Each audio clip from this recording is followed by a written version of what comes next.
치열했던 미국의 대선 레이스가 종료가 되면서 트럼프 당선인이 재선에 성공을 했습니다. 중동 국가들은 조금 어떻게 보고 있을지가 폭죽을 터뜨리고 있습니다. 그렇겠죠. 네, 기뻐해요. 왜냐면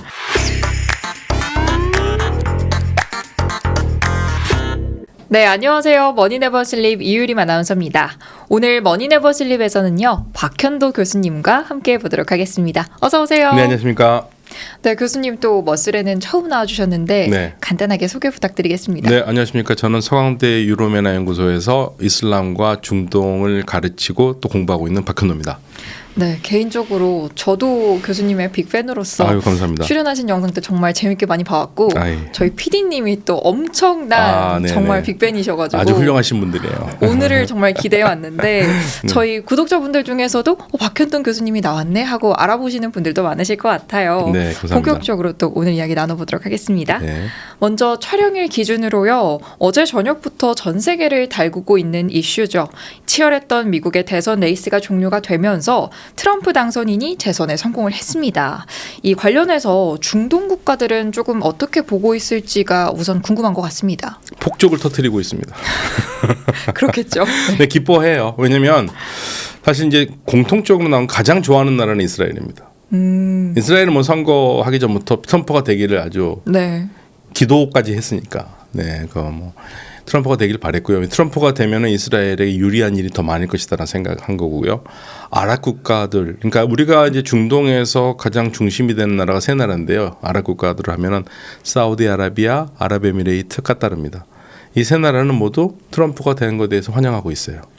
그러면서 동시에 트럼프한테 기대하는 것들도 조금씩은 다르고요. 어떤 부분들을 좀 구체적으로 기대를 하고 있을까요?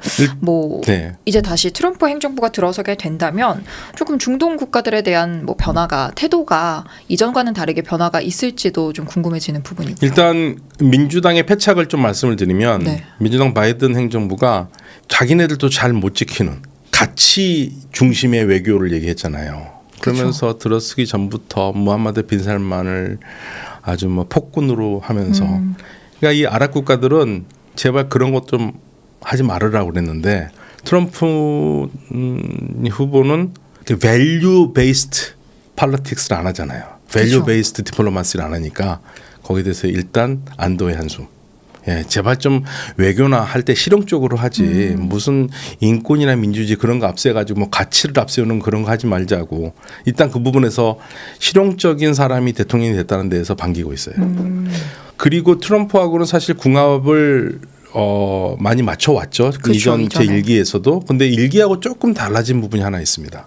어떤 부분이 달라졌나요? 1기 때와 비교해서 지금 8년이 지난 지금 아랍 국가들은 그때보다 훨씬 더 단단해졌고 안정돼 있고 생각이 다듬어져 있어요. 그래서 그 당시에는 어떤 면에서는 트럼프한테 휘둘려 간 부분도 있지만 이제는 자신들이 가지고 있는 중요한 정책을 트럼프와 딜을 해서 바꾸고 싶은 마음이 더 커진 거죠. 구체적으로 좀 어떤 요구사항들을 요구하게 될지 궁금한데요. 세 나라를 좀 따로 얘기하면은요. 가장 아마도 트럼프가 대통령 된 거를 가장 아마 환영하는 나라는 아랍에미레이트일 거예요. 아랍에미레이트 같은 경우에는 사실은 트럼프의 가장 큰 업적인 이스라엘과 수교하는데 그 말을 들어줬잖아요. 그래서 아브라함 협정이라는 걸 맺었고 아랍에미레이트는 세 나라 중에서 가장 진보적으로 이스라엘과 손을 잡은 나라고요. 제가 아랍에미레이트의 그 학자들을 만나고 거기에 정세 분석가들을 만나면 다 똑같은 얘기를 합니다. 제가 슬쩍 물어보거든요. 아니 가자에서 저렇게 전쟁하는데 이스라엘과 단교 안 해? 그러면은요 이스라엘과 단교를 하는 건 상상할 수가 없대요. 예, 그 네탄야후는 싫대요.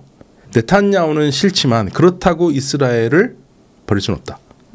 그러니까 그런 말 하거든요. 아기 모욕한 다음에 물만 버려야지 아기까지 버릴 수 없잖아요.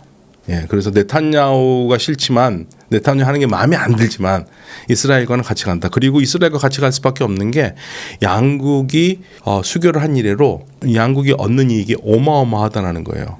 다시 되돌아갈 수 없다. 이전으로 돌아갈 수 없다. 예, 그러니까 트럼프가 가장 원했던 이스라엘과의 수교를 가장 앞장서서 했던 나라가 아랍에미레이트니까 트럼프가 돌아오는 거 정말 두 손 두 발 들고 환영하죠. 네. 카타르 같은 경우에는요. 카타르는 기본적으로 우리가 다른 나라들보다도 사우디아라비아나 아랍에미레이트들보다도 그런 말 많이 하는데 계란을 한 바구니에 다 담았어요.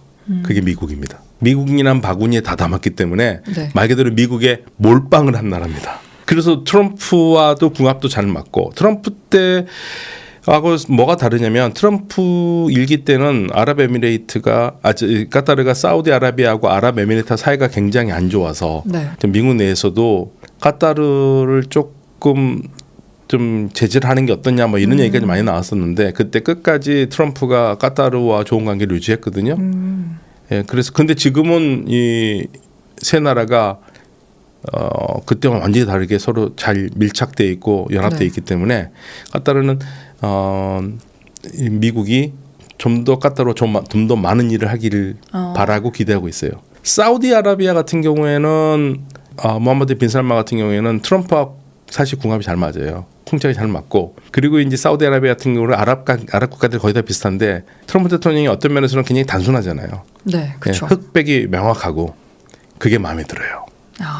그게 마음에 들어요. 복잡하지가 않아요. 성격적으로도 마음에 드는 네, 거예요? 복잡하지가 않아서 잘만 얘기를 하면 좋은 일을 많이 할 수 있을 것이다 생각하고 있는데 다만 한 가지 그리고 이제 무함마드 빌스만 같은 경우는 바이든 대통령 같은 경우에는 자꾸만 뭐 까쇼꾸지 얘기하면서 막 그랬었잖아요. 이제 그런 게 일단 없지 않습니까? 네. 예, 그래서 다만 이제 한 가지 사우디아라비아는 미국한테 바라는 게 2019년에 후티 반군의 공격을 받아서 유전이 2개가 날아갔었어요. 500만 배럴의 생산량이 날아갔을 때 트럼프 대통령이 굉장히 소극적으로 아무것도 안 했습니다. 의외였네요. 예, 그러니까 사실 의외로요 등치도 굉장히 큰데 트럼프 대통령이 전쟁을 별로 안 좋아해요. 오래가는 전쟁 그리고 돈 많이 드는 전쟁을 안 좋아하기 때문에 개입을 잘 안 했는데 사우디에 한 가지 지금 부탁하고 싶은 거는 사우디가 미국이 좀 더 적극적으로 이 중동에서 안보에 대해서 힘을 투사할 수 있는 그런 나라가 되길 기대하고 있어요. 근데 그 사건이 잊어먹지는 않고 있습니다. 어쨌든 이렇게 세 국가 모두 굉장히 트럼프가 재당선된 거에 대해서 좀 반기는 입장인 것 같은데 어제 또 이스라엘도 같은 맥락에 좀 분위기를 내비친 것 같아요. 어제 6일에 레바논 폭격 소식이 또 전해졌었는데 어쨌든 이 트럼프도 일기 집권 당시에 친이스라엘 정책을 펼쳤었잖아요. 아무래도 이제 재선에 성공한 만큼 이스라엘도 전폭적으로 좀 지지할 가능성이 높은 것 같은데 현재 이런 중동 리스크를 두고서는 좀 이스라엘도 나는 이제 여기서 물러서지 않겠다. 트럼프가 재당선이 된 만큼 우리도 물러서지 않겠다. 이런 입장을 취할 수 있을 것 같은데 좀 어떻게 흘러가게 될까요? 네타냐후가 좀 더 자유롭게 자기가 원하고 싶은 걸 할 수 있는 가능성은 열려 있습니다. 그런데 그렇다고 해서 한도 끝도 없이 할 수는 없는 상황이고요. 트럼프 대통령 당선자가 후보 시절에 네타냐후 총리를 만났었을 때 이란에 대해서는 네가 해야 될 것을 해라고 그랬거든요. 그러니까 그동안에는 바이든 행정부 같은 경우에는 이스라엘이 이란의 뭐 핵시설을 때리고 싶어도 안 된다, 참아라, 지금은 아니다 이런 식으로 계속 그렇죠. 막았는데 트럼프는 안 막을 가능성이 크죠. 네, 트럼프 당선자가 뭐라고 그랬냐면 대통령 당선되기 직전에 이란에 메시지를 했는데 나는 이란에 핵 끼치고 싶은 마음 없고 이란이 번영하길 바라는데 단 핵은 안 된다고 그랬어요. 그러면 핵은 안 되는데 미국이 가서 직접 때리는 것도 방법이겠지만 트럼프 후보 같은 경우는 그런 거 별로 안 좋아하거든요. 그래서 이스라엘이 할 수 있다면 그래 네가 한번 해봐라는 겁니다. 그리고 가자에 대해서는 야 꼭 이겨야 되는데 근데 나 취임식 하기 전까지는 끝내라. 이미 이 데드라인을 줬어요. 그러니까 취임식 하기 전까지 보통 한 1월 20일쯤 되니까 네. 1월 중순경에는 그래도 뭔가 답이 나올 수 있을 가능성이 있죠. 이게 좀 전면전으로 진화할 가능성도 있을까요? 그거는 이제 키가 이란한테 달려 있는데요. 이란이 대통령 선거 직전에 공격을 이스라엘을 하려는 것처럼 하더니 대통령 선거 끝나고 한다고 그랬거든요. 네. 그러면서 하는 말이 어떤 대통령이 되는 거를 보고하려는 게 아니라 어떤 대통령이 돼도 상관없다라는 의미에서 대통령 선거 끝난 다음에 하겠다. 그래서 이스라엘을 공격하겠다고 얘기를 했기 때문에 할 거는 같아요. 그게 이제 지금 현재 하나의 큰 불씨입니다. 만약에 공격을 하는데 이스라엘이 가만히 있지는 않을 거거든요. 그렇죠. 그럼 계속 계속 주고받고 하면은 어떤 일이 있을지 모르죠. 미국은 안 말릴 가능성도 있고. 그래서 그게 이제 하나 불안한 요소 중에 하나입니다. 머니네버슬립 뉴스레터와 네이버 프리미엄 콘텐츠 지금 바로 구독해 보세요.